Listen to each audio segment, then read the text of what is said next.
Hello dear students. आज का हमारा टॉपिक है कॉम्बिनेटोरिक्स। ठीक है बेटा। Myself Ajay Lakhina, faculty mathematics, L N Chandigarh. ठीक है बेटे। तो आज हम कुछ बड़े सी प्रॉब्लम्स करेंगे, प्रॉब्लम सॉल्विंग के ऊपर। कुछ बाइजेक्शन के ऊपर बेस्ड होंगी, कुछ सिंपल सिंपल सी हमारी कॉम्बिनेटोरिक्स की प्रॉब्लम्स होंगी। तो चलो बेटे शुरू करते हैं। सबसे पहली प्रॉब्लम है हमारे पास कि determine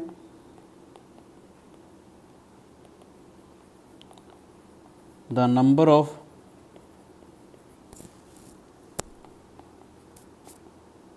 three element subsets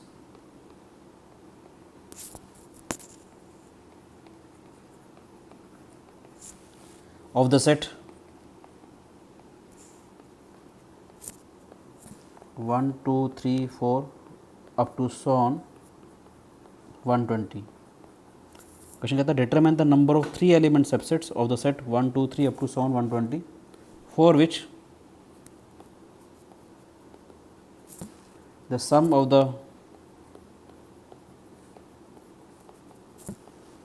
three elements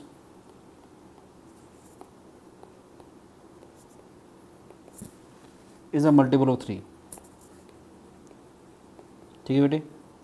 question कहता है कि आपने थ्री एलिमेंट सबसेट्स बताने हैं, इसके कितने होंगे कि जिसके सभी एलिमेंट का जो सम है हमारे पास वो थ्री से डिविजिबल हो जाए या थ्री का मल्टीपल हो जाए। ठीक है बेटे। You have to determine the number of three element subsets of this set 1 2 3 4 up to so on 120 for which the sum of the three elements is the multiple of three. ठीक है, multiple of three आ जाए या three से divisible हो जाए। So take your time, otherwise मैं इसका solution बता रहा हूँ बेटे। ठीक है।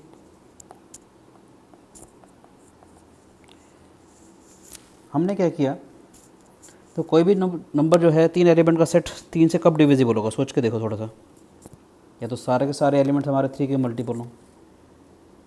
ठीक है ना। तो हमने क्या किया, अपने हिसाब से एक सेट डिफाइन किया, मतलब इसका जो सबसेट होगा कहाँ कहाँ से हो सकता है कि या तो एलिमेंट उसका 3 6 9 12 ऐसा कोई सेट हो हमारे पास जिसके अंदर जो एलिमेंट्स हैं 120 तक चले जाएँ। यानी कि मैंने जानबूझ के लिख लिया ऐसा सेट जिसके अंदर that is congruent to 0 mod 3, वो सारे element which are the multiple of three exactly.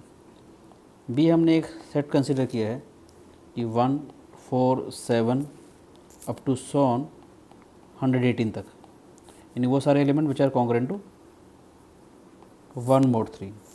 मुझे मालूम है 0 mod 3 1 mod 3 आपको पता होगा। बेसिकली 0 mod 3 का मतलब होता है एग्जैक्टली डिविजिबल। 1 mod 3 का मतलब हो जाएगा वो सारे number which leaves the remainder 1 when divided by 3। 1 mod 3 का मतलब वो सारे नंबर्स, ये सारे के सारे नंबर ऐसे हैं जिनको 3 से डिवाइड करने पर मेरे को जो रिमाइंडर मिल रहा है वो 1 मिल रहा है। ठीक है, विच इज़ 1 mod 3, यानी कि जब 3 से इसको डिवाइड करता हूँ तो रिमाइंडर हमारे पास 1 आएगा। ठीक है बेटे। नेक्स्ट मैंने एक और सेट कंसिडर किया जिसके एलिमेंट्स हैं हमारे पास 2 5 8 अप टू सो ऑन 119, यानी कि वो सारे element which leaves the remainder 2 when divided by 3 that is 2 mod 3 की फॉर्म में होंगे।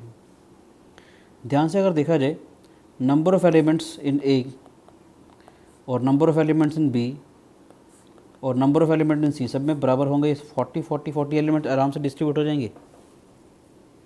ठीक है बेटा। ये नहीं, मुझे एक ऐसा सबसेट निकालना है जिसके सभी एलिमेंट का जो सम है वो 3 से डिविजिबल हो। तो हम क्या करते हैं, मैंने बोला इफ़ ये मान लेते हैं ए बी सी जो है कोई भी रिक्वायर्ड सबसेट है, it is a three element subset. सोच के देखिए, is a three element subset of the given set. जो हमारा गिवन सेट था जिसमें अंदर जो एलिमेंट्स है 1 से लेकर 120 थे, तो हमने ए बी सी कोई भी उसका सेट मान लिया। अब सोच के देखिए आप लोग कि 3 कब डिवाइड करेगा, यानी कि इनको सम को डिवाइड करना है मुझे। क्वेश्चन क्या कहता है हमारे पास, sum of the three elements. ठीक है ना। Sum of the three element is a multiple of three, यानी कि अगर ए बी सी अगर हमारे पास सेट है हमारे पास कोई भी, जो 3 should divide A plus B plus C, ये कब होगा सोच के देखिए। इफ़ एंड ओनली इफ क्या क्या केसेस होंगे, 3 एलिमेंट जो सेट थे मेरे पास ये थे। एक ही एलिमेंट हमने मान लिए कि 3 6 9 12 समथिंग हो, पी हमने 1 4 7 वाले मान लिए, सी हमने 2 5 8 वाले मान लिए। तो क्या क्या पॉसिबिलिटीज हो सकती हैं कि 3 कब इसको डिवाइड करेगा। पहला केस देखो, या तो मैं कहना चाहता हूँ कि सारे सारे जो एलिमेंट्स हैं ए बी सी, ठीक है, या तो सारे सारे ए से हों या बी से हों या सी से हों, मतलब तीनों के तीनों एलिमेंट जो हैं या तो ए के अंदर हों। ए का मतलब क्या है, 3 प्लस मतलब ऐसे मल्टीपल है, 3 का मल्टीपल है, पहला एलिमेंट भी दूसरा भी तीसरा भी, तो उनका सम भी डिविजिबल हो जाएगा। सेकंड वाला जो सेट है वो है 1 mod 3 वाले सेट, यानी कि सारे के सारे जो हैं 1 रिमाइंडर दे रहे हैं। 3 एलिमेंट्स अगर होंगे तो 1 + 1 + 1 3 आ जाएगा, which is again divisible by 3, that is congruent to 0 mod 3 आ जाएगा। अगर तीनों के तीनों एलिमेंट्स मेरे पास अगर इस सेट के होंगे तो सारे रिमाइंडर 2 + 2 + 2 देगा, 6 आ जाएगा, which is again divisible by 3। इसलिए मैंने लिखा जो तीनों के तीनों एलिमेंट्स हैं या तो वो ए के अंदर हों, या वो तीनों के तीनों एलिमेंट बी के अंदर हों, या तीनों के तीनों एलिमेंट हमारे पास सी के अंदर हों। एक पॉसिबिलिटी तो हमारे पास ये है, ठीक है ना। सेकंड पॉसिबिलिटी क्या हो सकती है, या तो ये केस होगा पहले वाला, या सेकंड पॉसिबिलिटी क्या हो सकती है कि कोई भी एक वन ऑफ ए बी और सी, ठीक है, इज़ इन ए, या तो एक ए के अंदर हो, अनदर जो है वो बी के अंदर हो, ठीक है, और जो थर्ड वन है हमारे पास, थर्ड वन इज़ इन सी, ये पॉसिबिलिटी हो सकती है, देख सकते हैं। या तो कोई भी एक एलिमेंट इसका हो, मान लेते 9 ले लिया, ठीक है, कोई भी एक मान लेते हैं, यहाँ पर 9 ले लिया, यहाँ पर हमने 1 ले लिया, यहाँ पर हमने 5 ले लिया, तो 9 + 1 10, 10 + 5 15 आ जाएगा, क्योंकि ये सारे सेट कौन से हैं, which leaves the remainder 0, exactly divisible. अब इसमें से एक ले लूँ, 1 ये आ जाएगा, 2 ये आ जाएगा, इनको ऐड करूँगा तो 1 + 2 इज़ कॉन्ग्रुएंट टू 0 mod 3। इसलिए क्या होगा कि या तो एक एलिमेंट मैं यहाँ से ले लूँ, एक एलिमेंट यहाँ से ले लूँ, एक एलिमेंट यहाँ से ले लूँ, तीनों का जब मैं ऐड करूँगा, तीनों का सम जो है वो हमेशा ही 0 mod 3 देगा, यानी कि हमेशा 3 से डिविजिबल होगा, ठीक है ना बेटी। तो ये दो पॉसिबिलिटीज़ मेरे पास हो सकती हैं, एक तो ये कि ए बी सी जो हैं सारे के सारे या तो ए के अंदर हों, या बी के अंदर हों, या सी के अंदर हों, या एक एलिमेंट ए के अंदर आ जाए, एक बी के अंदर आ जाए और एक सी के अंदर आ जाए, ठीक है बेटे। तो पहला केस देखते हैं हम लोग क्या करेंगे, केस 1 के हिसाब से। केस 1 में हमारे पास देखिए कि ए के तीनों एलिमेंट हैं, मतलब ए सेट के अंदर कितने एलिमेंट्स हैं, 40 elements. Number of elements in A कितना है हमारे पास, ए सेट के अंदर हमारे पास तो 40 एलिमेंट है ना हमारे पास, बी सेट के अंदर भी हमारे पास 40 एलिमेंट हैं, सी सेट के अंदर भी हमारे पास 40 एलिमेंट हैं, समझ आया। तो इसका मतलब 40 में से कोई भी 3 एलिमेंट चूज़ कर लूँ, 40C3, ऐसे ही ए के लिए होगा, ऐसे बी के लिए, ऐसे सी के लिए, तो 3 बार मैं इसको ऐड करूँ या मैं इसको 3 से मल्टीप्लाई कर दूँ, समझ आया कि नहीं। ए के अंदर होंगे 40C3 number of ways, B के अंदर 40 में से कोई भी 3 एलिमेंट चूज़ करूँ उसका नंबर ऑफ वेज भी 40C3, सी के अंदर कोई भी 40 में से कोई भी 3 एलिमेंट चूज़ करूँ उसके नंबर ऑफ वेज भी 40C3। यहाँ पर और है हमारे पास, हम ऐड कर देंगे दिस और दिस और दिस, यानी 40C3 + 40C3 + 40C3 क्या हो जाएगा हमारे पास 3 × 40C3, ठीक है। ये पहला केस का तो हमारे पास नंबर ऑफ वेज ही हो जाएंगे। सेकंड केस के हिसाब से कितना नंबर ऑफ वेज होंगे हमारे पास, कि एक एलिमेंट इसमें से आए, मैंने क्या बोला, एक एलिमेंट ए में से है, तो ए में से एक एलिमेंट को चूज़ करने के 40 वेज, उसके कॉरस्पॉन्डिंग एक एलिमेंट बी से आना चाहिए, बी के अंदर भी 40 एलिमेंट हैं तो उसके नंबर ऑफ वेज भी 40 हो जाएंगे। ऐसे एक एलिमेंट सी से आना चाहिए, उसका नंबर ऑफ वेज भी 40 में से कोई भी एलिमेंट ले सकता हूँ तो 40 वेज हो जाएंगे। सो टोटल रिक्वायर्ड केसेस कितने हो जाएंगे बेटे, टोटल रिक्वायर्ड जो नंबर हैं सबसेट है हमारे पास, क्या होगा हमारे पास, total required number of 3 element subsets, ठीक है बेटे।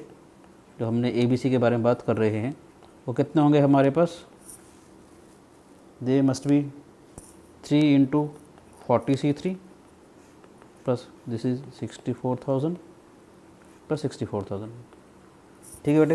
इसको थोड़ा सा अगर मैं सिंप्लीफाई करता हूँ तो देखते हैं क्या आता है हमारे पास, दिस इज़ 3 × 40 × 39 × 38 अपॉन में 3 × 2 × 1 + 64,000।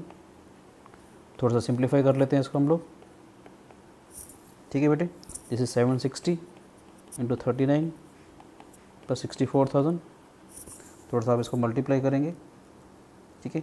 What we get is this is 29640 + 64,000, it comes out to be 93,640।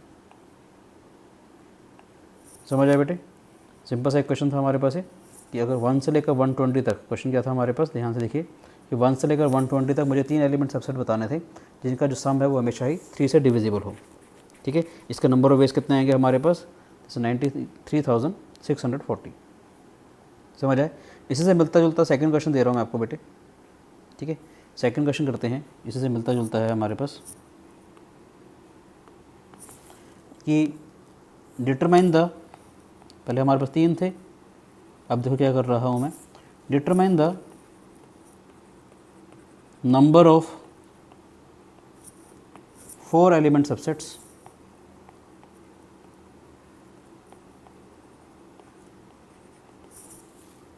ABCD of, अब सेट दे रखा है हमारे पास 1 2 3 4 अप टू सो ऑन 20, ठीक है, such that A plus B plus C plus D is divisible by 3। कितने ऐसे subsets होंगे 4 element के जिसका सम जो है वो 3 से डिविजिबल हो, ठीक है। टेक योर टाइम, ठीक है बच्चे, अदरवाइज मैं आपको सॉल्यूशन बता रहा हूँ। हमने क्या किया, एक सेट कंसिडर किया A, इसके एलिमेंट्स हमारे पास वही स्ट्रेटजी पे चलेंगे, 3 6 9 12 15 18 आ गए हमारे पास, दैट इज़ वो सारे element which are congruent to 0 mod 3 आ रहे, ठीक है। B हमने एक सेट लिया, इसके एलिमेंट्स मेरे पास है 1 4 7 10 13 16 और 19, यानी वो सारे element which are congruent to 1 mod 3 हो जाए हमारे पास। C हमने एक सेट ले लिया, इसके एलिमेंट्स हैं हमारे पास 2 5 8 11 14 17 20, यानी कि वो सारे element which are congruent to 2 mod 3। यहाँ ध्यान से देखा जाए, number of elements in A कितने हैं हमारे पास 6, number of elements in B कितना है हमारे पास 7, and number of element C कितना है हमारे पास 7, ठीक है। अब ABCD जो है हमारे पास elements, they must belong to these elements 1 2 3 4 up to सोन 19 20, इनमें से कोई भी एलिमेंट हमारे पास होने चाहिए। कंडीशन क्या है, इन चारों का जो सम है वो 3 से डिविजिबल होना चाहिए। कंडीशन क्या है हमारे पास कि A plus B plus C plus D should be divisible bye 3। ये कब हो सकता है, दिस इज़ पॉसिबल अगर फॉलोइंग केसेस हमारे सेटिस्फाई करें। तो कौन कौन से केसेस हो सकते हैं, सोचिए। पहला केस मैं मान के चलता हूँ कि ऑल आर फ्रॉम ए, क्योंकि 4 एलिमेंट्स हम ऐसे करते हैं कि मैंने चारों एलिमेंट्स, देखो क्या क्या केसेस हो सकते हैं, तो चारों एलिमेंट यहाँ से ले लिए मैंने, ठीक है ना, क्योंकि सारे ही 3 से डिविजिबल हैं, कोई भी 4 ले सकते हैं, 4 एलिमेंट्स हैं, तो हम ए पे कंसंट्रेट करते हैं, या तो चारों होंगे या 3 होंगे या 2 होगा या 1 होगा या कोई भी नहीं होगा, ऐसे करके देखते हैं, ठीक है बेटी। तो अगर चारों के चारों अगर हमारे एलिमेंट्स एक ही हैं तो जो नंबर है उसका सबका सम पक्का 3 से डिविजिबल हो जाएगा। सोच के देखिए, अगर 3 एलिमेंट यहाँ से हों, ये 3 तो डिविजिबल हैं, क्या इनमें से कोई हो सकता है, कोई या ये हो, कोई भी नहीं होगा, ठीक है कि नहीं। तो यानी कि मैं अगर आपको वैसे लिख रहा हूँ कि इफ़ 3 आर फ्रॉम ए, ये 3 अगर यहाँ से आ जाएं, ठीक है, and 1 from you can say as B और C, ठीक है ना, तो नो केस होगा, वैसे तो बनेगा नहीं, मैं तो वैसे लिख दिया आपके लिए समझाने के लिए कि 3 अगर A से हों और अगर एक अगर B से आ जाए या C से आ जाए तो सम डिविजिबल नहीं होगा, तो ये वाला केस हमारा बनेगा ही नहीं, ठीक है। मैंने वैसे लिख दिया कि आपको समझाने के लिए, चारों के चारों A से हों, 3 हो तो क्या होगा, ठीक है। अब देखते हैं क्या क्या हो सकता है कि 2 आर फ्रॉम ए, कि 2 एलिमेंट जो है यहाँ से आ जाएँ। अब ये थोड़ा नज़र आ रहा है कि ये 2 अगर एलिमेंट हो जाए, एक यहाँ से हो जाए और एक यहाँ से हो जाए, 1 + 2 3 हो जाएगा ना सबका सम। पहले जो 2 नंबर एलिमेंट्स हैं, फॉर एग्जांपल A और B मैंने वहाँ से ले लिए, वो तो 3 से डिविजिबल हो गई। अब बाकी जो एलिमेंट मैंने एक B से ले लिया, एक C से लिया, वो भी डिविजिबल हो जाएगा बेटा हमारे पास, समझ आया कि नहीं आया, ठीक है कि नहीं। तो क्या करेंगे कि 2 are from A, 1 from B and 1 from C, इसमें डिविजिबल हो जाएगा हमारे पास, ठीक है कि नहीं, समझ आए। अब सोच के देखो, अगर मैं एक एलिमेंट लेता हूँ, अगर मैं एक एलिमेंट कोई भी यहाँ से ले लिया, फॉर एग्जांपल 6 ले लिया, क्या क्या केसेस होंगे, 2 एलिमेंट यहाँ से लूँ कि 1 + 1 और एक यहाँ से ले लूँ, मुझे टोटल 4 एलिमेंट चूज़ करने, मैंने एक यहाँ से लिया, 2 यहाँ से ले लिए और एक यहाँ से ले लिया, क्योंकि 2 वहाँ से लूँगा तो 1 + 1 + 2 नहीं होगा, ठीक है कि नहीं। तो क्या हो सकता है, अगर एक एलिमेंट मैं यहाँ से लेता हूँ, ऐसा हो सकता है कि तीनों के तीनों एलिमेंट यहाँ से ले लूँ, 1 + 1 + 1 हो जाएगा, डिविजिबल हो जाएगा, है ना। या क्या हो सकता है कि मैंने एक एलिमेंट यहाँ से ले लिया कोई भी और 3 एलिमेंट मैं यहाँ से ले लूँ, 2 + 2 + 2। समझ आया कि नहीं है? मैंने कहा एक एलिमेंट मैंने यहाँ से ले लिया और 3 एलिमेंट मैंने कोई भी ले लिए।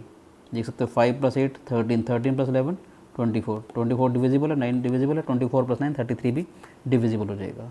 ठीक है, तो क्या बन रहा है हमारे पास एक केस कि 1 फ्रॉम ए, अगर एक एलिमेंट ले लूँ तो नाउ 2 केसेस में आ रहा है, इसके अंदर ही 2 केसेस हो सकते हैं। क्या होगा, एक तो 3R फ्रॉम बी, ठीक है, या 1 फ्रॉम ए है, तो दूसरा केस क्या हो जाएगा 3R फ्रॉम सी, सेट सी। ठीक है कि नहीं? अब देख सकते हो एक एलिमेंट जो है वो ए से आ जाए, 3 एलिमेंट मैं बी से ले लूँ, या एक एलिमेंट ए से लिया और 3 एलिमेंट मैंने सी से ले लिए। ठीक है, एक केस हमारा ये बन जाएगा जब चारों का जो सम है वो हमारे पास 3 से डिविजिबल हो जाए। ठीक है बेटे, और कोई केस हो सकता है? सोचो। Yes, 1 more case is also possible. यहाँ से मैंने कोई भी नहीं लिया, तो ऐसा हो सकता है 4 एलिमेंट मुझे लेने थे, हो सकता है 2 एलिमेंट मैं यहाँ से ले लूँ, 2 एलिमेंट मैंने यहाँ से ले लिए और 2 एलिमेंट मैंने यहाँ से ले लिए। रिमाइंडर क्या आएगा 1 + 1 + 2 + 2, 6 हो गया ना, 6 इज डिविजिबल बाय 3। ठीक है कि नहीं? तो लास्ट केस हमारे पास क्या बनेगा, मैंने सारे केसेस लिए, ऑल आर फ्रॉम में चारों एलिमेंट ले लिए, 3 ले लिए, 2 ले लिए, 1 ले लिया। 5वां क्या कर रहा हूँ मैं, नो फ्रॉम ए से कोई भी नहीं है। ठीक है, 2R from B and 2R from C, कि 2 हमने बी से ले लिए, 2 हमने सी से ले लिए। ठीक है बेटे, अब इसके नंबर ऑफ केसेस बना के देखते हैं। ठीक है, जो केसेस के बनते हैं देखते हैं फर्स्ट वाले केस के। जो फर्स्ट केस था ऑल आर फ्रॉम ए, ठीक है, ए सेट के अंदर कितने एलिमेंट्स है 6, ए सेट के अंदर 6 एलिमेंट्स है ना हमारे पास, ये 6 एलिमेंट्स हैं। इन 6 में से मैं कोई भी 4 एलिमेंट चूज़ कर लूँ, उनका सम हमारे पास एग्जैक्टली डिविजिबल होगा बेटे। ठीक है कि नहीं? इन 6 में से कोई भी 4 एलिमेंट मैंने चूज़ कर लिए, तो फर्स्ट केस के अंदर का मतलब क्या आएगा, ऑल आर फ्रॉम ए, इसका मतलब 6C4। इसको कैलकुलेट करने के लिए NCR आप सभी को मालूम है, NCR = NCn-R। कैलकुलेट करने के लिए 6C2 आ जाएगा, विच इज़ इक्वल टू 6 × 5 2 × 1, यानी कि 15 पॉसिबल केसेस होंगे कि 6 सेट में से मैं कोई भी 4 एलिमेंट चूज़ करूँ, उसके नंबर ऑफ वेज हो जाएंगे 15। सेकंड केस के लिए, तो सेकंड केस था हमारे पास, फर्स्ट केस हमारे पास ये था, फर्स्ट केस के लिए इतने हो जाएंगे।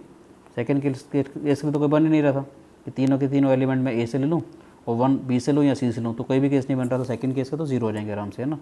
थर्ड केस के लिए देखो क्या था हमारे पास, 2R from A, 1 from B and 1 from C. तो ए के अंदर हमारे एलिमेंट हैं 6, ए के अंदर हमारे एलिमेंट हैं 6, इसमें 7 हैं, इसमें 7 हैं। ठीक है, तो 2 हमारे को यहाँ से लेने हैं, एक यहाँ से लेना है, एक यहाँ से लेना है। तो नंबर वेज क्या हो जाएंगे 6C2 × 7C1 × 7C1। ठीक है बेटे, तो थर्ड केस के लिए हमारे पास क्या हो जाएगा 6C2, 6 में से कोई भी 2 एलिमेंट चूज़ करूँ, × 7C1 × 7C1, ये क्या हो जाएगा 15 × 7 × 7। ठीक है बेटे, ये नहीं, that is 105 × 7, it comes out to be 735।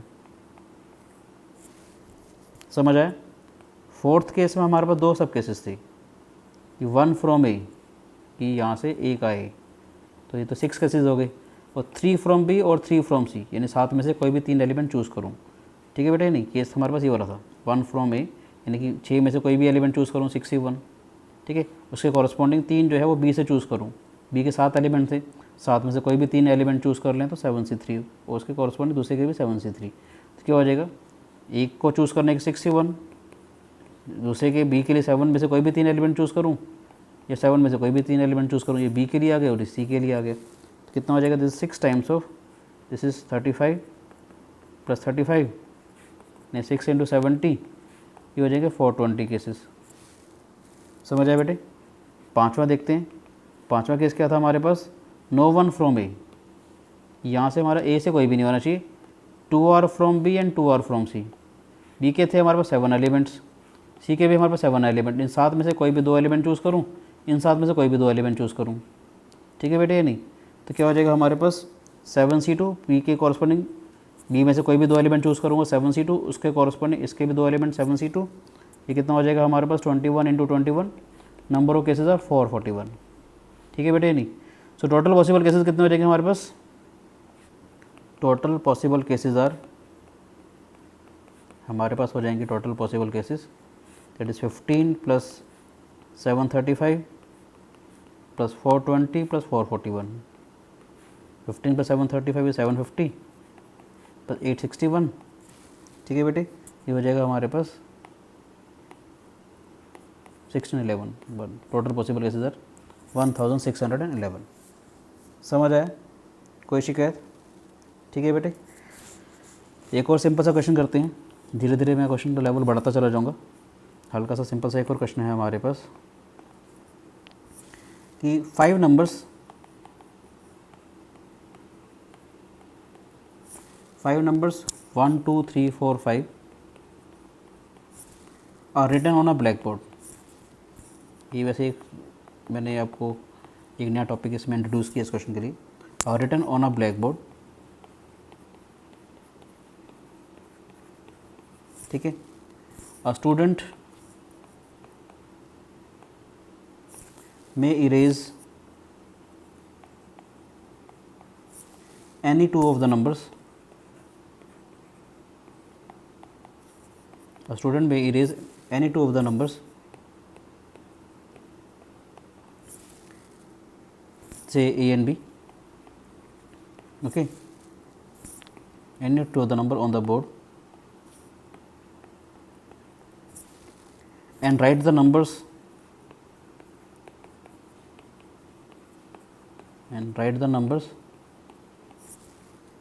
A plus B and AB,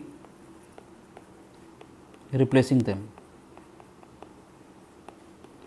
student ने क्या किया बेटा, ए बी कोई भी दो नंबर चूज़ करे, उनको हटाया और उनकी जगह ए प्लस बी और ए बी लिख दिया। ठीक है, कहता है कि if this operation is performed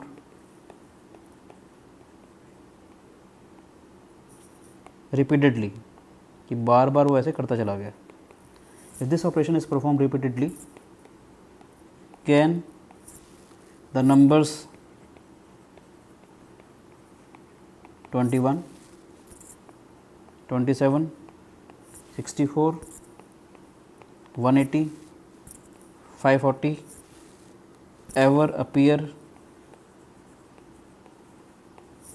on the board? आपने बताना है कि क्या कभी ऐसी सीक्वेंस बोर्ड पे आएगी। ठीक है, if yes then justify, if no then also justify. Take your time, अच्छा क्वेश्चन है ये। ठीक है, टॉपिक वैसे ये आता है इनवेरियंस के अंदर थोड़ा सा। ठीक है, तो इनवेरियंस वो क्वांटिटीज़ होती हैं जो कभी चेंज नहीं होती, जो हमेशा फिक्स्ड रहती हैं। ठीक है, मगर यहाँ देखते हैं कुछ और, हम कुछ बड़े सा करेंगे इसके अंदर भी। ठीक है, तो मैं स्टार्ट कर रहा हूँ, आप लोग अगर सोचना चाहें तो सोच सकते हैं थोड़ी देर के लिए। ठीक है, वीडियो पॉज कर लीजिएगा, फिर मेरा सोल्यूशन देखिएगा आप लोग बेटे। सो 1 2 3 4 5 नंबर थे। यहाँ अगर कैच देखा जाए तो क्या है, ध्यान से देखिएगा कि यहाँ 3 का जो मल्टीपल है वो 1 है, और यहाँ 3 का एक ये मल्टीपल है, एक ये मल्टीपल है, एक ये मल्टीपल है और एक ये मल्टीपल है। 3 के मल्टीपल जो हैं वो बढ़ रहे हैं। ठीक है कि नहीं?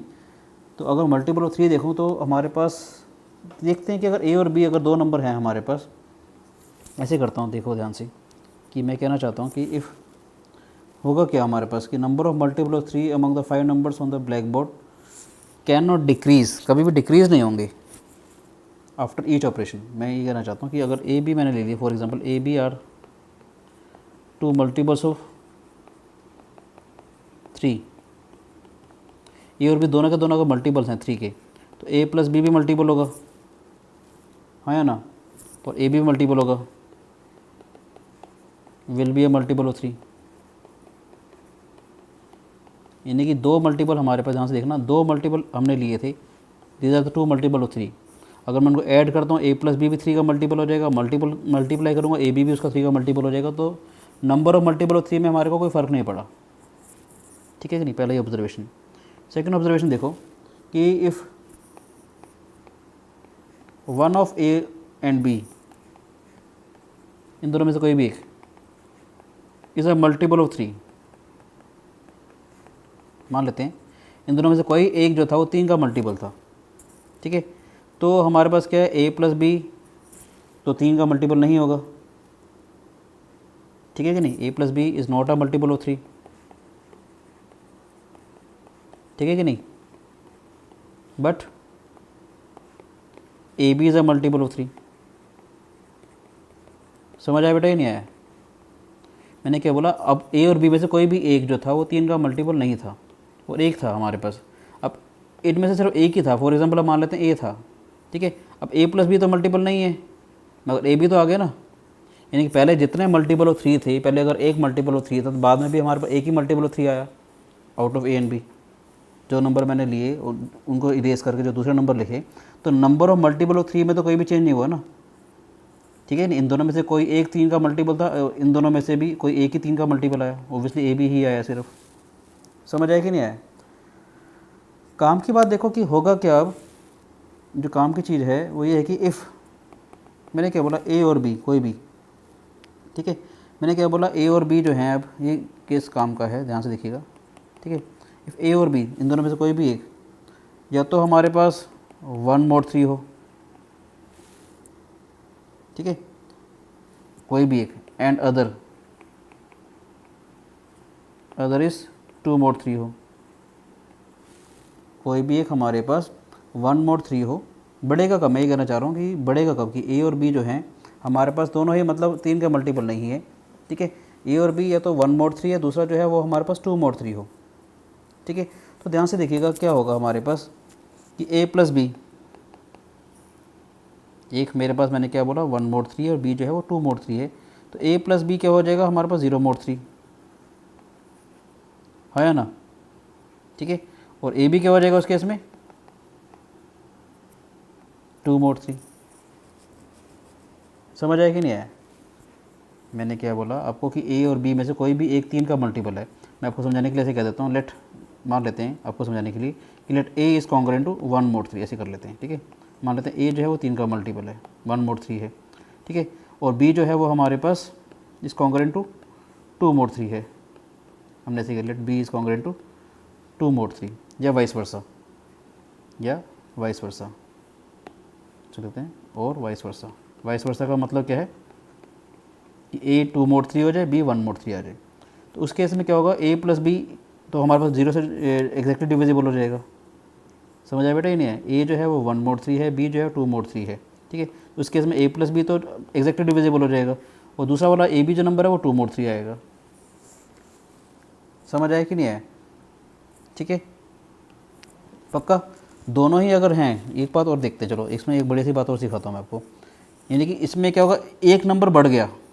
काम की चीज़ इसमें क्या है, इसमें जो है हमारे पास ये भी 3 से डिविजिबल नहीं था, ये भी 3 से डिविजिबल नहीं था, ठीक है। उस केस में ये जो नंबर है वो 3 से, मतलब ये जो नंबर है 3 से डिविजिबल हो गया। यानी कि हमारे पास दो नंबर, मैंने अगर ये वाला हटाया था और ये वाला हटाया था, उसकी जगह अगर मैंने ये वाला नंबर दे दिया तो ये तो डिविजिबल हो गया।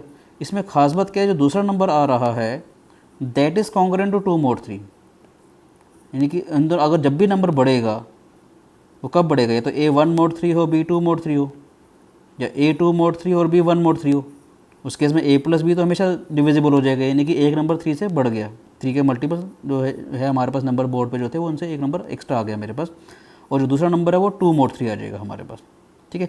इसमें आपको एक बात बताना चाहता हूँ कि अगर ध्यान से देखिएगा, ए मेरे पास 1 mod 3 आ जाए, बी भी मेरे पास 1 mod 3 आ जाए, दोनों 3 के मल्टीपल नहीं थे, तो ऑब्वियसली ए प्लस बी भी नहीं होगा, ये 2 mod 3 आ जाएगा, ठीक है। और ए बी भी हमारे पास 1 mod 3 आ जाएगा। समझ आया कि नहीं आया? इसमें क्या था कि ना तो ए 3 का मल्टीपल था, ना बी का 3 का मल्टीपल था, तो ऑब्वियसली ए प्लस बी भी 3 का मल्टीपल नहीं आया, ए बी भी 3 का मल्टीपल नहीं आया। सेम चीज़ मैं ऐसे कहना चाहता हूँ कि अगर मेरे पास ए जो था वो 2 mod 3 हो, 3 का मल्टीपल तो ये भी नहीं है, और बी मेरे पास 2 mod 3 हो, उस केस में भी ए प्लस बी जो है वो 4 mod 3 यानी कि 1 mod 3 आ रहा है, और ए बी भी हमारे पास 4 mod 3 यानी 1 mod 3 आ रहा है। यानी कि जब ए और बी ये भी 3 का मल्टीपल नहीं है, ये भी नहीं है, तो ऑब्वियसली उनका सम और डिफरेंस मल्टीप्लाई भी 3 का मल्टीपल नहीं आ रहा। 3 का मल्टीपल कब आएगा, सिर्फ इस केस में। समझ आया कि नहीं आया? सिर्फ इस केस में 3 का मल्टीपल जो है एक एक्स्ट्रा आएगा, मगर क्या होगा कि जब हमारे पास ए बी जो है वो 2 mod 3 हो जाएगा। यानी कि मैं कहना चाह रहा हूँ A is congruent to 1 mod 3 हो, वाइस वर्सा में क्या था कि ए कॉन्ग्रुएंट टू 2 mod 3 अगर होता है हमारे पास, तो इस केस में बी अगर हमारे पास 1 mod 3 अगर आ जाए, इन दोनों ही केस में क्या होगा हमारे पास, ए प्लस बी जो है वो 0 mod 3 हो जाएगा, और ए बी जो है 2 mod 3 आएगा। समझ आए? सिर्फ एक अकेला ये वाला केस होगा हमारे पास जिसमें जो 3 का मल्टीपल जो है बढ़ रहा है। समझ आए? इसमें क्या था हमारे पास, अगर ए और बी दोनों ही 2 के मल्टीपल हैं तो ए प्लस बी और ए भी दोनों ही 2 के मल्टीपल हो गए, यानी नंबर ऑफ मल्टीपल ऑफ 3 तो वैसे के वैसे रहे। फिर सेकंड केस क्या लिया कि ए और बी में से कोई भी एक 3 का मल्टीपल है, तो ए प्लस बी तो मल्टीपल नहीं आया था हमारे पास, मगर ए भी जो है वो 3 का मल्टीपल आ गया था, यानी पहले भी इन दोनों में से एक था तो इन दोनों में से भी हमारे को एक मिल गया। ठीक है।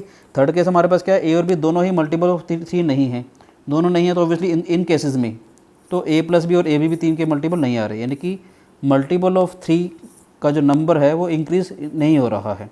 सिर्फ एक अकेला केस होगा जहाँ पर 3 का मल्टीपल का जो नंबर है इंक्रीज़ होगा, वो कब होगा, जब A is congruent to 1 mod 3 हो और बी हमारे पास 2 mod 3 हो।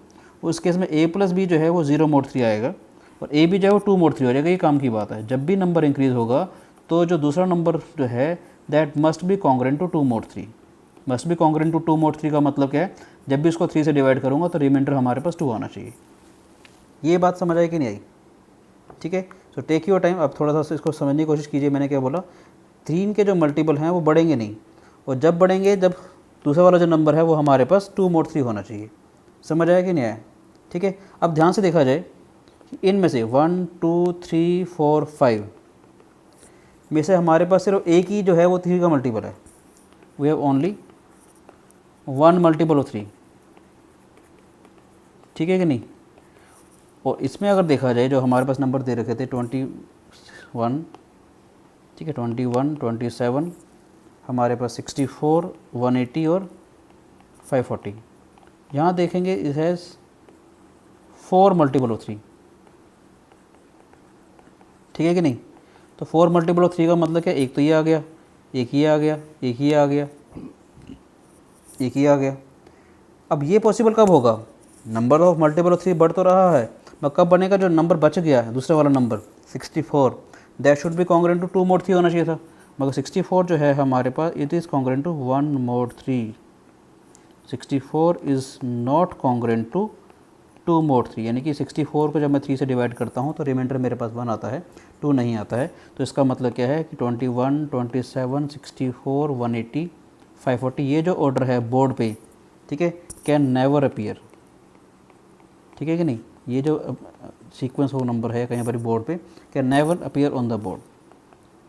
अगर कोई एक नंबर ऐसा होता कि जो विच इज़ कॉन्ग्रुएंट 2 mod 3 था तो चांसेस बढ़ सकता था कि हाँ नंबर आ सकता था वो, पर इसमें तो नहीं आएगा हमारे पास। समझ आए बेटे? पक्का? चलो एक दो और सिंपल से क्वेश्चन करते हैं, फिर एक बढ़िया सा क्वेश्चन करेंगे। ठीक है, चलो नेक्स्ट क्वेश्चन है हमारे पास, थोड़ा सा नंबर थ्योरी का मिक्स है। ठीक है, नंबर थ्योरी और कॉम्बी का मिक्स करते हैं क्वेश्चन थोड़ा सा, क्योंकि प्री-आरएमओ में आते हैं क्वेश्चन। ठीक है, सो प्री-आरएमओ में के हिसाब से थोड़ा सा एक क्वेश्चन ले रहा हूँ सिंपल सा एक। अ 4 digit number, a 4-digit number consists of two distinct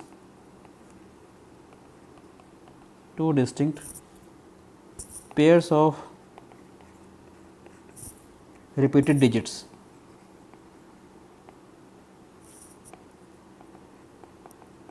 A 4-digit number consists of two distinct pairs of repeated digits. For example, you can say as 2211, 2626, 7007. ठीक है, you have to find the total number of such pairs, total numbers of such pairs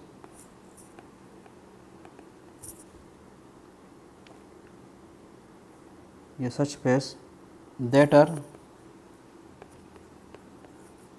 total number such numbers कह सकता हूँ। You have to find the total number of such possible numbers, pairs से आप confuse ना हो जाओ, total number of such possible pairs, such possible numbers that are divisible by 7. ठीक है बेटे, 7 और यू कैन से डिविजिबल 7 और 101 बट नॉट बोथ, यानी कि आपने 4 डिजिट नंबर बनाने हैं जिसमें दो डिजिट हमारे पास रिपीट हो रही हो। ठीक है, वो जो नंबर है 7 से या 101 से डिविजिबल हों, मगर दोनों से डिविजिबल नहीं होने चाहिए।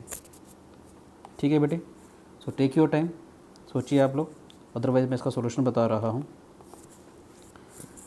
मैंने क्या क्या कोशिश कीजिए कि क्या क्या पॉसिबल नंबर हो सकते हैं। तो नंबर इस टाइप का हो ए बी, या नंबर इस टाइप का हो ए बी बी, या नंबर इस टाइप का हो ए बी बी ए। मैंने क्या माना है कि ए को मैं फर्स्ट नंबर से स्टार्ट कर रहा हूँ ताकि A can not be zero basically. ठीक है ना, हमने मान लिया कि ए से हमने स्टार्ट किया है, ठीक है, और दूसरा नंबर हमारे पास बी है, दो नंबर हमारे पास रिपीट हो रहे हैं। बस कंडीशन जानबूझ के मैंने ए लिख लिया, कि वो भी इसलिए लिखा ताकि आपके पास नंबर ऑफ वेज ऐसे आ जाएंगे कि आप मान के चलो कि ए जो है 1 से स्टार्ट होगा, 9 तक कुछ भी जा सकता है, दीज आर द डिजिट्स, और B can be zero, you can say. ठीक है, हम उसके हिसाब से हम काम चलेंगे। और ए जो है बी के बराबर नहीं होना चाहिए, क्योंकि हमारे को बोला हुआ है कि they are the distinct pairs of repeated digits. ठीक है, number digit should be distinct. So take your time, otherwise मैं आपको बता रहा हूँ बेटे। देखिए पहले वाला केस क्या होगा हमारे पास, पहले वाले केस के हिसाब से हमारे पास क्या आता है, ये अगर फॉर्म ए वाली हो ए बी, ठीक है बेटे, ध्यान से देखिए, इसको मैं लिख सकता हूँ ऐसे A B into 100 plus A B times 100 plus 1। इसका मतलब क्या हो गया, 101 ए बी हो गया। ठीक है कि नहीं, और A should not be equal to B. अब ये जो नंबर है 101 से तो डिविजिबल है, मगर ए बी जो है अब 7 से डिविजिबल नहीं होना चाहिए। ठीक है कि नहीं, मैंने क्या बोला, ए बी जो है वो 7 से डिविजिबल नहीं होना चाहिए। ठीक है ना, तो ए को वैसे चूज़ करने के नंबर ऑफ वेज, ए तो 1 से लेकर 9 तक कुछ भी आ सकता है। बी को चूज़ करने के वेज, क्योंकि अब ए बी के बराबर नहीं है, ठीक है, तो बी कितने वेज में आ सकता है, वैसे तो बी के 10 पॉसिबल वेज थे, मगर अब क्योंकि ए कोई भी डिजिट अगर आ गई तो उसके कॉरस्पॉन्डिंग बी को चूज़ करने के वेज 9 हो जाएंगे हमारे पास। तो नंबर ऑफ वेज तो हो गई 81, मगर ऐसा भी हो सकता है कि इन 81 वेज में ऐसे नंबर भी आ सकते हैं हमारे पास जो 7 से डिविजिबल हो रहे हों। ठीक है कि नहीं, मैंने क्या बोला, हमारे पास ए बी क्या है, A B must not be divisible by 7। ठीक है ना बेटे, अदरवाइज 81 से 101 से डिविजिबल है, उसके नंबर ऑफ वेज, ऐसे केस में हमारे पास 81 आ रहे हैं, मगर इसमें वो वाले नंबर भी इंक्लूड हो गए होंगे जब जो 7 से डिविजिबल हो रहे हों। ठीक है कि नहीं, तो देखा जाए 7 के जो मल्टीपल हैं, 7 के जो मल्टीपल वो क्या होंगे, वैसे तो ये हो जाना 7 के 2 डिजिट नंबर 7 0 7 14 21 28 करते करते हमारे पास एक 77 भी आएगा और एक 98 आएगा। मगर हम उसमें से ये वाला केस तो लेंगे नहीं, क्योंकि zero A can not be zero, और एक ये वाला भी केस नहीं लेंगे क्योंकि डिजिट रिपीट हो जाएंगे हमारे पास, है ना, वो ऑलरेडी हम लोग इसमें काउंट कर चुके थे कि B can not be equal to A. तो यानी कि देखा जाए 7 के वैसे 2 डिजिट जो मल्टीपल है वैसे 14 थे, इन 14 में से मैं 2 डिजिट अगर हटा दूँ तो 7 के नंबर जो मल्टीपल होंगे वो 12 हो जाएंगे हमारे पास। ठीक है कि नहीं, ए बी जो है जो 7 का मल्टीपल हो हमारे पास, ऐसे 12 पॉसिबल केसेस हो जाएंगे। तो ए बी जो गिवन नंबर था हमारे पास ये वाला, ठीक है, इस नंबर के पॉसिबल वेज जो हमारे पास ये आ रहे थे 81, कितने हो जाएंगे हमारे पास, पॉसिबल वेज क्या हो जाएंगे हमारे पास, कि this should be a multiple of 101, कि 101 का मल्टीपल कितने हो जाएंगे 81 में से ये 12 केसेस हम लोग माइनस कर लें तो ये 69 पॉसिबल केसेस हो जाएंगे बेटे। समझ आया कि नहीं आया, 101 ए बी में ए और बी अगर डिजिट हैं हमारे पास, तो पहले मैंने क्या बोला कि ए को चूज़ करने के नंबर ऑफ वेज हमारे पास 9, क्योंकि 1 से लेकर 9 तो कुछ भी आ सकता है। बी को चूज़ करने के नंबर ऑफ वेज यहाँ पर 10 थे, मगर क्योंकि ए बी के बराबर नहीं होना चाहिए तो 9 पॉसिबल वेज हो जाएंगे। टोटल पॉसिबल वेज होते हैं हमारे पास 81। अब मैंने कहा ए बी जो ऐसे नंबर भी हो सकता था जो कि 7 से डिविजिबल हो जाता हमारे पास, वो कब कब होता, अगर ऐसे होता 0 7 14 21 28 कुछ भी होता, मगर 0 7 तो लेंगे नहीं because A can not be zero, और हमारे पास ऑप्शन था कि A can not be equal to B, तो हम ये वाला केस भी नहीं लेंगे। ठीक है, तो 7 के वैसे 14 मल्टीपल होते हैं, 14 7 था 98 है ना, तो 14 मल्टीपल होते हैं, 2 डिजिट वाला आप ऐसे कह सकते हो। ठीक है, तो 14 में से ये दो चॉइसेस हम 0 7 और 77 माइनस कर देंगे। ठीक है बेटे, तो यानी कि 12 पॉसिबिलिटीज़ रह जाएंगे हमारे पास। तो रिक्वायर्ड नंबर ऑफ वेज की ए बी जो है वो, ये जो नंबर है वो 101 से डिविजिबल हो कब होगा, जब 81 जो पॉसिबल केसेस थे उनमें से ये वाले 12 केसेस माइनस कर देंगे तो 69 पॉसिबल केसेस हो जाएंगे। ये पहले केस के हिसाब से था जब हमारे पास ए बी की चॉइस है बेटा। ठीक है, सेकंड केस देखते हैं, केस 2 करते हैं हम लोग, जब नंबर जो है हमारे पास इस फॉर्म में आ जाए ए बी। ठीक है बेटे, तो इसको हम ऐसे लिख सकते हैं, this is 1000 A plus 100 A plus 10 B plus B, यानी ये हो गया 1100A प्लस 11B, ठीक है बेटे, 11 times of 100A plus B। Now this 100A plus B, ये जो नंबर है हमारे पास, this should be divisible by 7। 101 से तो नहीं हो पाएगा ये, ठीक है कि नहीं, क्योंकि इसे A B are the single digits हमारे पास हैं, ठीक है। तो 1000A प्लस B जो है this should be divisible by 7। इसका मतलब है दिस इज कॉन्ग्रुएंट टू 98, ए तो एग्जैक्टली डिविजिबल होता है, this is congruent to 2A plus B mod 7।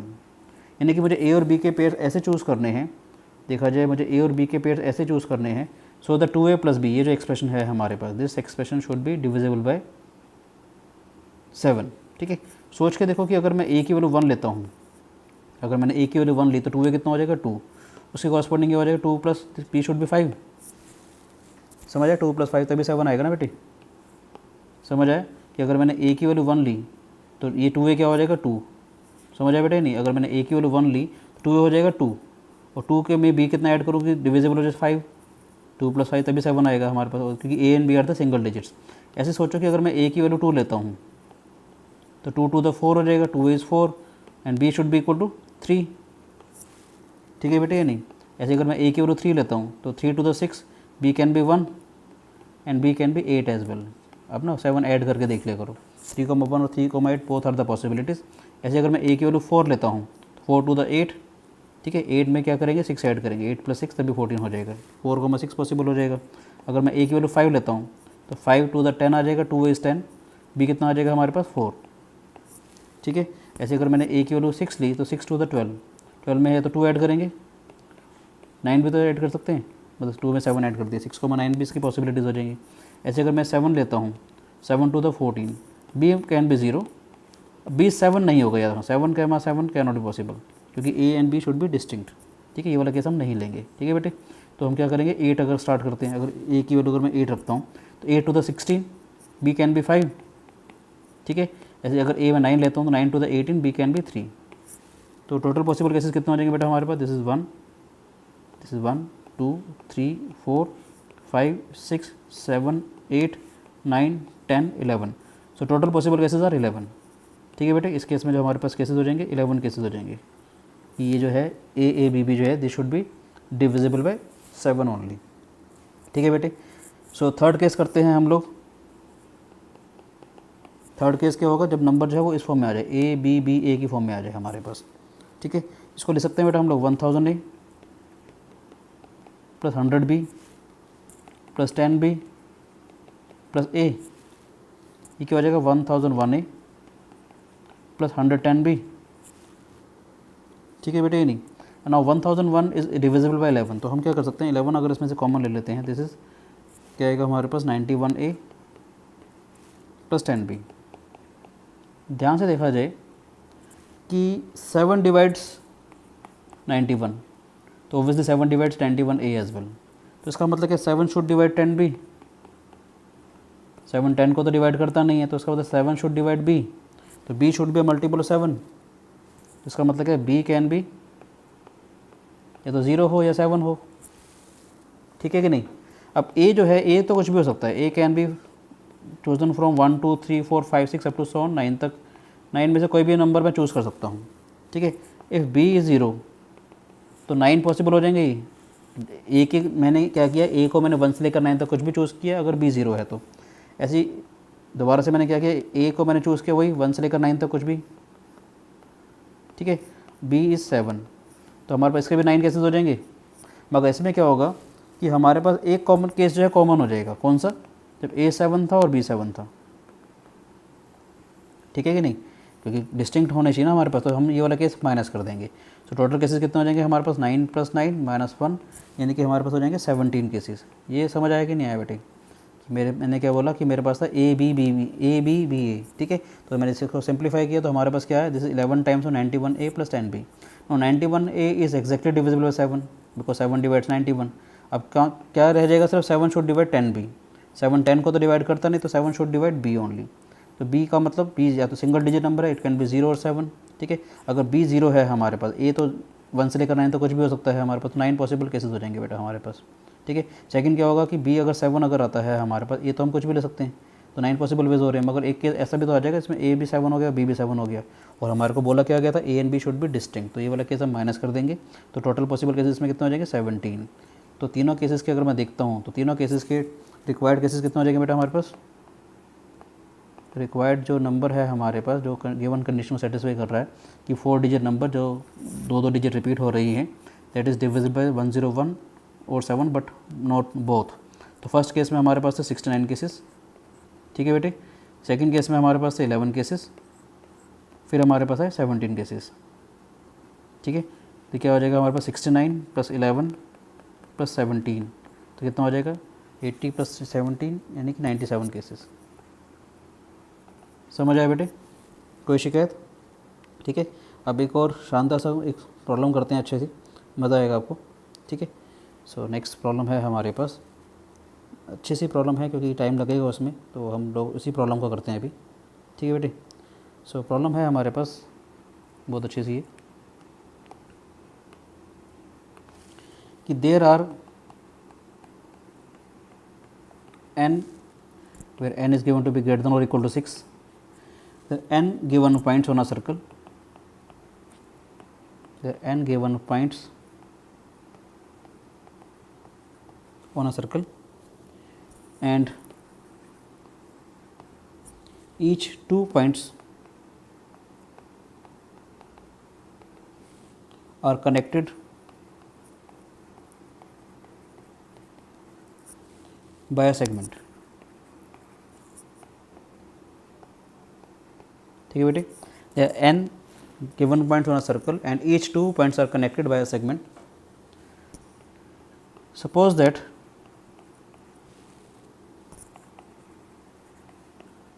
any 3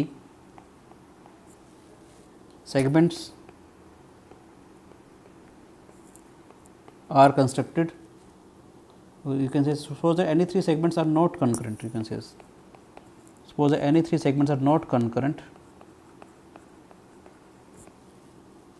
so any 3 intersecting segments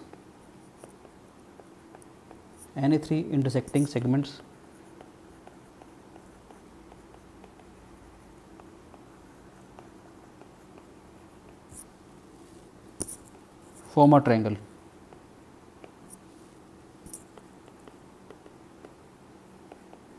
inside the circle. समझ आया बेटे, you have to find the number of triangles formed.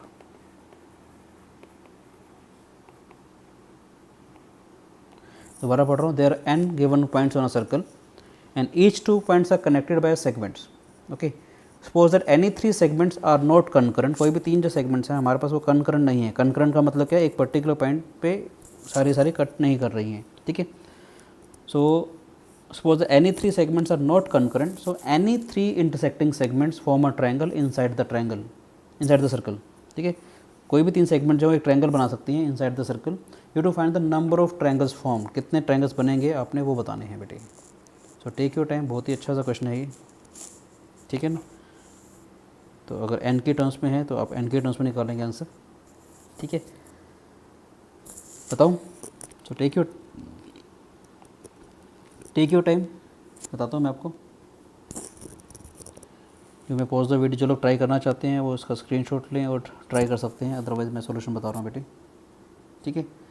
ध्यान से देखिएगा जो मैं कहना चाह रहा हूँ कि we call a point on the circle an exterior point and a point inside the circle and interior point. मैं लिख देता हूँ सारी बातें, ठीक है। मैं कहना चाह रहा हूँ we call a point on a circle, we call a point on the circle an exterior point, ठीक है, and a point inside the circle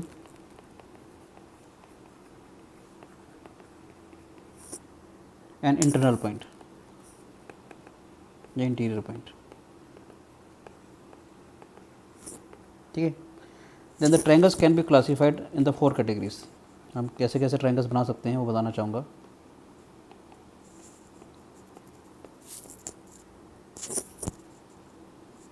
the triangles can be classified into 4 classes या इनटू 4 केसेस। ठीक है बेटे, पहला हमने लिखा, कह सकते हैं इसको हमने C1 मान लेते हैं। C1 का मतलब क्या होगा हमारे पास कि all the 3 vertices are exterior points triangle के। All the 3 vertices are the exterior points का मतलब क्या, they lie on a circle. All the 3 vertices, वो सारे ट्रायंगल जो कि तीनों के तीनों जो पॉइंट्स हैं वो हमारे पास सर्कल के ऊपर लाई करते हैं बेटे। ठीक है, all the 3 vertices are exterior points. हमने क्या किया, जो सर्कल के ऊपर पॉइंट्स है उसको मैंने एक्सटीरियर पॉइंट्स माना है, और कोई पॉइंट अगर अंदर है, अगर मान लेते हैं अंदर की सेगमेंट्स कुछ बना रही हैं हमारे पास, तो वो जो ट्रायंगल्स बनेंगे उसको हमने इंटीरियर पॉइंट्स मान लिए। ठीक है, तो all the 3 vertices are exterior points. तो इसका जो नंबर है, नंबर ऑफ C1, ठीक है, तो कुछ भी मान लेते हैं, लेट दिस बी I1, ये हम निकाल लेंगे इसको। ठीक है, तो ऐसे C2 हमने माना है कि 2 वर्टिसेस आर एक्सटीरियर पॉइंट्स। मैं इसलिए कहना चाह रहा हूँ कि मैं आपको पहले तो कुछ डायग्राम बना देता हूँ कि किस किस टाइप के ट्रायंगल्स बन सकते हैं बेसिकली।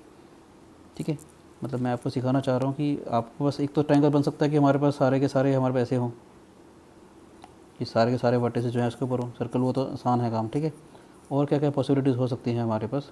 ठीक है, कि ऐसा हो सकता था हमारे पास कि, मैं कहना चाह रहा हूँ थोड़ा सा हम इसको भी ऐसा बना लेते हैं। ठीक है, क्या करते हैं कि ऐसा कुछ आ जाए, ट्रायंगल तो अंदर भी बन सकते हैं हमारे पास, सारे पॉइंट्स हमने ज्वाइन कर दिए। ठीक है, कोई भी हमने 4 पॉइंट्स लिए, तो देखा जाए तो ट्रायंगल हमारे पास ऐसा भी बन सकते हैं, मतलब एक ये ट्रायंगल बन जाएगा। ठीक है बेटे, नहीं एक ट्रायंगल हमारा ये बन गया देखा जाए। ठीक है, एक ट्रायंगल हमारा ये भी बन सकता है। ठीक है बेटे, एक ट्रायंगल हमारे पास ये भी बन सकता है, एक ट्रायंगल हमारे पास ये बन सकता है। ठीक है कि नहीं, ये 4 साथ जितने पॉइंट्स हैं हमने सबको ज्वाइन कर दिया। ठीक है, और कोई भी 3 सेगमेंट्स हमारे पास कंकरेंट नहीं है, तो जितने भी ट्रायंगल्स हैं हमारे को वो सारे निकालने थे। ठीक है, क्या मैं कहना चाहता हूँ ऐसे भी बन सकते थे हमारे पास, ध्यान से दिखा जाए अगर, तो इसलिए थोड़ा सा आपको डायग्राम बना रहा हूँ ताकि आपको अच्छे से चीज़ें क्लियर हो जाएं कि हमने कुछ भी ऐसे बना दिया, सारी सेगमेंट्स को ज्वाइन कर दिया, तो यहाँ पर क्या होगा, ट्रायंगल तो हमारे पास ये वाले भी आ गए बेटे, ध्यान से देखा जाए। एक ट्रायंगल देखा जाए तो ये बन गया हमारे पास अलग ट्रायंगल। ठीक है ना, एक ट्रायंगल हमारे पास ऐसा कुछ बन गया। ठीक है बेटे, एक ट्रायंगल हमारे पास ऐसा कुछ बन गया, एक ट्रायंगल हमारे पास ऐसा कुछ बन जाएगा, इसको हम ऐसे कर लेते हैं, ऐसा कुछ ट्रायंगल बन जाएगा हमारे पास, और एक ट्रायंगल हमारे पास ऐसा कुछ बन जाएगा। ठीक है बेटे, ऐसा भी हो सकता है कि हमारे पास कुछ ऐसा कुछ आ जाए कि जो सेगमेंट्स हैं ऐसे भी कुछ बना रही हूँ ट्रायंगल्स हमारे पास, इसलिए मैंने एक्सटीरियर पॉइंट और इंटीरियर पॉइंट्स मतलब बनाए, कि ऐसा भी पॉसिबल हो सकता है हमारे पास। ठीक है कि नहीं, तो अपने समझने के लिए हम इसका कुछ नाम भी दे देते हैं, let this be A1, this is A2, this is A3, A4। 4 points है हमारे पास, कोई भी 4 पॉइंट्स अगर ऐसे होंगे तो ट्रायंगल्स हमारे पास ऐसे ही बन जाएगा। ये ऐसे आ जाएगा, A1 आ गया, दिस इज़ A2, ठीक है, दिस इज़ A3। 5 पॉइंट्स अगर होंगे तो हमारे पास ऐसे बन जाएंगे। ठीक है बेटे, ये ऐसा कुछ आ जाए कि this is A1, this is A2, this is A3, this is A4, this is A5। ठीक है बेटे, this point is A5, this is A6। ठीक है, तो मैं वही कहना चाह रहा हूँ, इसको चलो मान लेते हैं, this is our diagram 1, this is diagram 2, this is diagram 3, ऐसे मेंशन भी कर देते हैं। ठीक है, तो क्या था हमारे पास C2, हमने क्या माना था कि पहले मैंने बोला, वो वाला केस मैंने नहीं लिखा, सिंपल वाला कि तीनों के तीनों पॉइंट्स हमारे सर्कल के ऊपर थे, वो डायग्राम मैंने नहीं बनाया है। ठीक है, सो वो सिंपल सा था कि पता है कि कितने ट्रायंगल्स बनेंगे, हम लोग कर लेंगे अभी आराम से। सो ये कहता है कि 2 वर्टिसेस आर एक्सटीरियर, मतलब मैंने क्या बोला, C1 हमने माना वो सारे ट्रायंगल्स जिसके तीनों के तीनों वर्टिसेस जो वो एक्सटीरियर पॉइंट्स यानी सर्कल के ऊपर हों। सही, C2 में मैं क्या सेकंड केस क्या ले रहा हूँ बेसिकली कि 2 वर्टिसेस आर, ऐसे भी हो सकता है ना कि 2 वर्टिसेस हमारे एक्सटीरियर में हो, जैसे हमने यहाँ पर बनाया केस 1 के अंदर। ठीक है, 2 vertices are exterior points you can से,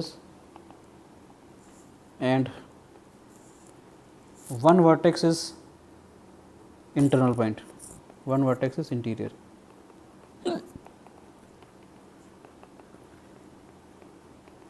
जैसे देखा जाए तो अब यहाँ पर देख सकते हो, ये हो गया एक पॉइंट, ये पॉइंट हो गया और एक ये पॉइंट हो गया।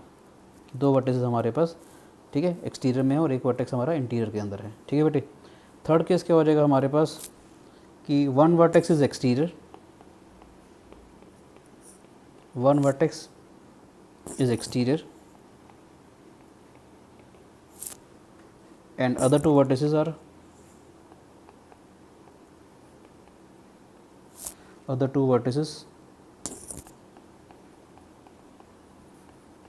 इंटीरियर। ये देखा जाए तो हमारे केस 2 में काम आएगा, देख सकते हो आप लोग। एक वर्टेक्स तो हमारे पास एक्सटीरियर में आ गया, दो वर्टेक्स जो है हमारे पास इंटीरियर के अंदर आ गए, तो भी हमारे पास ट्रायंगल बन रहा है कि एक वर्टेक्स हमारे पास एक्सटीरियर में आया, दो वर्टेक्स हमारे पास इंटीरियर में आ गए। ठीक है बेटे। तो इसी सेकंड ये केस 2 का काम हो गया हमारे पास, डायग्राम 2 का। C4 क्या होगा हमारे पास कि all the three vertices are interior, all the three vertices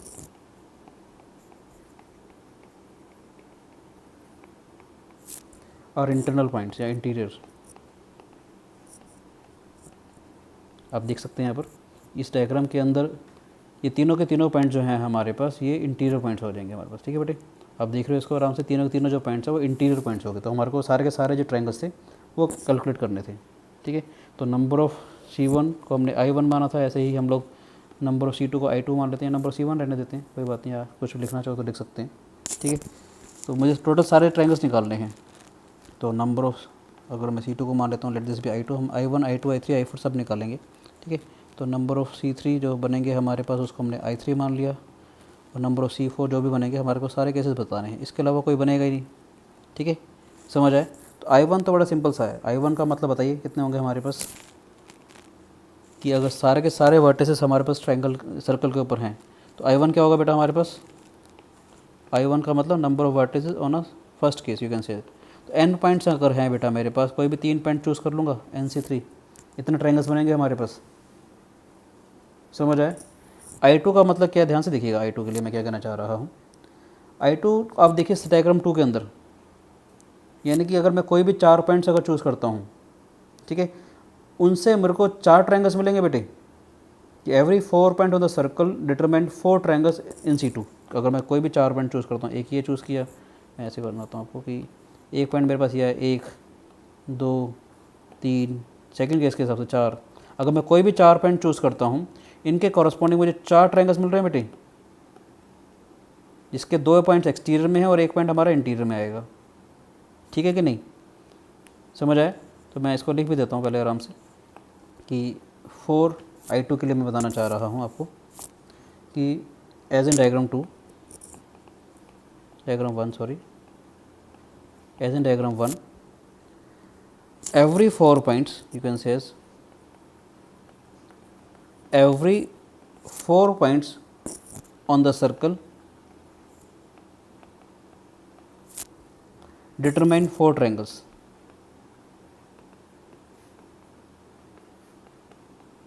ठीक है बेटे, कि 4 पॉइंट जो हैं सर्कल के ऊपर, ठीक है, C2 में, और वाइस वर्सा भी। वाइस वर्सा इसलिए कहना चाह रहा हूँ, वाइस वर्सा भी काम का है इसमें, क्योंकि 4 पॉइंट्स मुझे 4 ट्रायंगल्स दे रहे हैं, 4 ट्रायंगल्स मुझे 4 पॉइंट्स देंगे।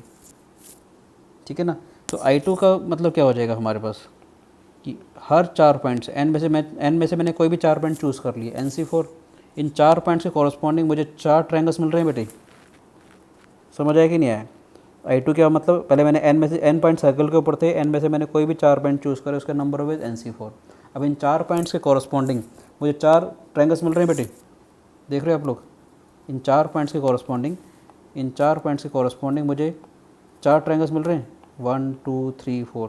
ठीक है, या कह सकते हो 4 ट्रायंगल के कॉरस्पॉन्डिंग मुझे 4 पॉइंट्स मिल रहे हैं, कि 2 पॉइंट मेरे एक्सटीरियर में हो और एक पॉइंट मेरा इंटीरियर के अंदर हो। ठीक है बेटे, समझ आए। तो I2 क्या हो जाएगा हमारे पास, I2 हो जाएगा हमारे पास number of ways, number of triangles second वाले केस के हो जाएंगे 4 × NC4। ठीक है कि नहीं। अब डायग्राम 2 में देखिए आप लोग, कि जितने 5 पॉइंट्स हैं सर्कल के अंदर, ठीक है कि नहीं, जितने भी 5 पॉइंट सर्कल के अंदर अगर लेता हूँ, उसके हिसाब से मुझे 5 ट्रायंगल्स मिल जाएंगे।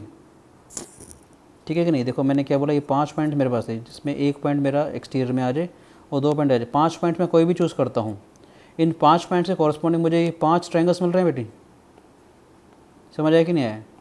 इन 5 पॉइंट से कॉरस्पॉन्डिंग मुझे 5 ट्रायंगल्स मिल रहे हैं, ठीक है। तो मैं वही लिखना चाह रहा हूँ कि ये भी पॉसिबिलिटीज़ होगी ना हमारे पास, क्योंकि कोई भी 3 लाइन्स जो है वो कंकरेंट नहीं है हमारे पास, ठीक है। तो in diagram 2 you can say as in diagram 2, ठीक है। क्या है हमारे पास कि every 5 points on a circle, every 5 points on a circle determine 5 triangles in C3। C3 का मतलब एक जो पॉइंट है वो हमारा एक्सटीरियर में हो और 2 पॉइंट हमारे इंटीरियर के अंदर हो, ये C3 हमारा केस था, ठीक है। तो हर 5 पॉइंट जो है वो 5 ट्रायंगल्स दे रहे हैं बेटे हमारे पास, ठीक है। And vice versa, vice versa का मतलब ये कहना चाह रहा हूँ कि हर 5 ट्रायंगल्स के कॉरस्पॉन्डिंग मुझे 5 पॉइंट भी मिल रहे हैं, उस हिसाब से चलेगा। तो I3 कितना आ जाएगा हमारे पास 5 इंटू NC5, कि एन में से मैं कोई भी 5 पॉइंट चूज़ करूँ उसके कॉरस्पॉन्डिंग मुझे 5 ट्रायंगल्स मेरे को मिलते चले जाएंगे। तो I3 हो जाएगा हमारे पास 5 इंटू NC5, समझ आया बेटे या नहीं? तो next in diagram 3 you can से जो हमने देखा था अभी कि सारे के सारे जो हमारे पास वर्टेक्स हैं वो इंटीरियर पॉइंट्स अगर आ जाएँ, ये कब मिलेगा? हर 6 पॉइंट के कॉरस्पॉन्डिंग, यू कैन से हर 6 पॉइंट के कॉरस्पॉन्डिंग 1 2 3 4 5 6, इन 6 पॉइंट के कॉरस्पॉन्डिंग एक ट्रायंगल मुझे मिल रहा है बेटा, ये वाला जिसके तीनों के तीनों पॉइंट जब इंटीरियर में हो हमारे पास, हर 6 पॉइंट के कॉरस्पॉन्डिंग मुझे एक ट्रायंगल मिल रहा है जिसके सारे के सारे पॉइंट जो हैं वो इंटीरियर में हो हमारे पास, ठीक है कि नहीं? तो क्या हो जाएगा हमारे पास, देखिए कि I4 क्या हो जाएगा हमारे पास, n में से मैं कोई भी 6 पॉइंट चूज़ करूं, ठीक है कि नहीं? सो रिक्वायर्ड नंबर ऑफ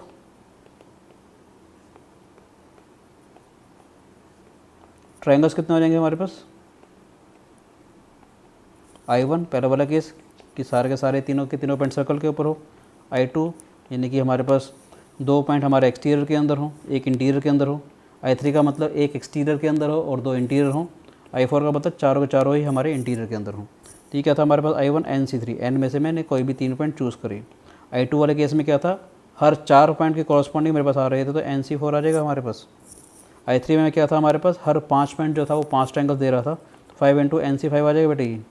और I4 क्या था, सारे के सारे पॉइंट अगर इंटीरियर में है वो कब आता था, जब n में से मैं कोई भी 6 पॉइंट्स को चूज़ करूँ। तो basically this is the required number of triangles, कि अगर मेरे n पॉइंट्स हैं अगर हैं, मैंने किसी से भी ज्वाइन कर दिया, सो दैट कोई भी 3 लाइन्स अगर कंकरेंट नहीं है मेरे पास, तो these are the total number of required triangles. ठीक है बेटे, thank you, God bless you, ठीक है, बाय।